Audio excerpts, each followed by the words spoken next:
This is for the kids who die, black and white. For kids will die, certainly. The old and rich will live on a while, as always. Eating blood and gold, letting kids die. Kids will die in the swamps of Mississippi, organizing sharecroppers. Kids will die in the streets of Chicago, organizing workers. Kids will die in the orange groves of California, telling others to get together. Whites and Filipinos, Negroes and Mexicans. All kinds of kids will die, who don't believe in lies and bribes and contentment and a lousy peace. Of course, the wise and the learned who pen editorials in the papers, and the gentlemen with doctor in front of their names, white and black, who make surveys and write books, will live on, weaving words to smother the kids who die. And the sleazy courts, and the bribe-reaching police, and the blood-loving generals, and the money-loving preachers will all raise their hands against the kids who die, beating them with laws and clubs and bayonets and bullets to frighten the people. For the kids who die are like iron in the blood of the people. And the old and rich don't want the people to taste the iron of the kids who die, don't want the people to get wise to their own power, to believe in Angelo Herndon, or ever get together. Listen, kids who die. Maybe now there will be no monument for you, except in our hearts. Maybe your bodies will be lost in a swamp, or a prison grave, or the potter's field, or the rivers where you're drowned like Liebknecht. But the day will come, you are sure yourselves that it is coming, when the marching feet of the masses will raise for you a living monument of love and joy and laughter, and black hands and white hands, clasped as one, and a song that reaches the sky, the song of the new life triumphant for the kids who die.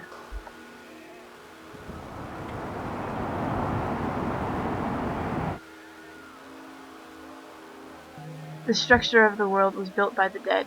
They were paid in wages, and when the wages were spent and they were done in the ground, what they had made continued to exist. These cities, roads, and factories are their calcified bones. They had nothing but their wages to show for what they had done, and after their deaths, what they did and who they were has been cancelled out. But what they made has continued into our present. Their burial and decay is our present. This is the definition of class hatred. We are no closer now to rest, to freedom, to communism than they were. Their sacrifice has bought us nothing. What they did counted for nothing. We have inherited nothing. We work as they worked. We make as they made. We are paid as they were paid. We do not possess either our acts or the world that conditions us, just as they own nothing of their lives. Yes, they produced value. They made the world in which we now live. The world that now weighs down upon us is constructed from the wealth they made, wealth that was taken from them as soon as they were paid their wage, taken and owned by someone else, owned and used to define the nature of ownership and the class domination that preserves it. We too must work, and the value we produce leaks away from us. From each only a trickle, but in all a sea of it, and that, for the next generation, will thicken into wealth for others to own, and as a congealed structure, it will be used as a vantage point for the bourgeoisie to direct new enterprises in new and different directions, but demanding always the same work. The class war begins in the desecration of our ancestors. Millions of people going to their graves as failures, forever denied the experience of a full human existence. Their being was simply cancelled out. The violence of the bourgeoisie's appropriation of the world of work becomes the structure that dominates our existence. As our parents die, we can say truly that their lives were for nothing, that the black earth that is thrown down onto them blacks out our sky. One important aspect of our current precarious existence is the increasing damage being done to our bodies and our living environments, raising the question of how much more we can take. But the harmfulness of this society does not just exist in the various physical toxins we are forced to ingest. If that were the limit of the problem, it might indeed simply be a question for the experts, or one that could be legislated away. The fundamental harmfulness of the society lies in the social relationships it imposes. These social relationships make us dependent upon a massive technological system over which we have no control. And the physical harm of this system, the poisoning of rivers, the irradiating of food, the spread of toxic chemicals and engineered genetic material everywhere, is integral to its existence. It is the capitalist industries which are destroying the world, whether or not you or I turn off our light bulbs at home.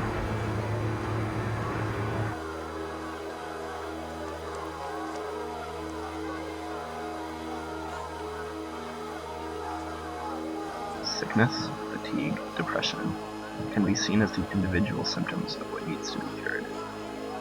They contribute to the maintenance of the existing order, to my docile adjustment to idiotic norms, and to the modernization of my crutches. They specify the selection of my opportune, compliant, and productive tendencies, as well as those who must be gently discarded. It's never too late to change, you know. But taken as facts, my failings can also lead to the dismantling of the hypothesis of the self. They then become acts of resistance in the current war. They become a rebellion and a force against everything that conspires to normalize us, to amputate us. The self is not something within us that is in a state of crisis. It is the form they mean to stamp upon us.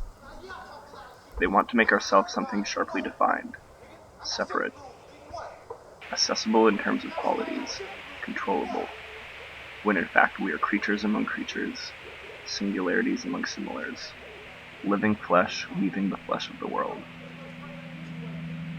Contrary to what has been repeated to us since childhood, intelligence doesn't mean knowing how to adapt. Or if that is a kind of intelligence, it's the intelligence of slaves. Our inadaptability, our fatigue, are only problems from the standpoint of what aims to subjugate us. They indicate rather a departure point, a meeting point for new complicities. They reveal a landscape more damaged but infinitely more shareable than all the fantasy lands the society maintains for its purposes.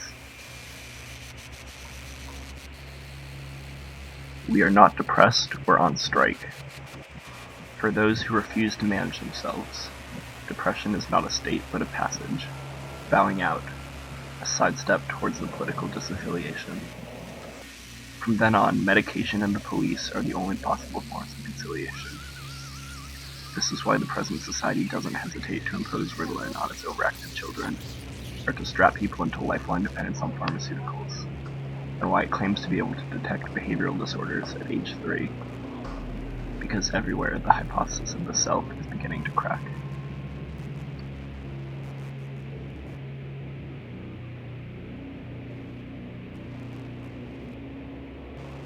In this world where cameras sit on every other street corner, where the police, FBI, and CIA use every chance to profile us and to build up files on our activities, where participation in social struggle or public demonstrations can compromise our freedom and ability to act in the future, we see no reason to make their jobs easier for them. It's a smooth, quiet, and I imagine other and people will do refreshing different things and say clean. different things and justify their lives in different ways, and I don't really care. All I want for them is to destroy some things and not get in the way of destroying everything. Destruction isn't quite right. Patriarchy destroys enough, and confusing destruction with communization is deadly. Decreate, undo, make impossible this shitty world.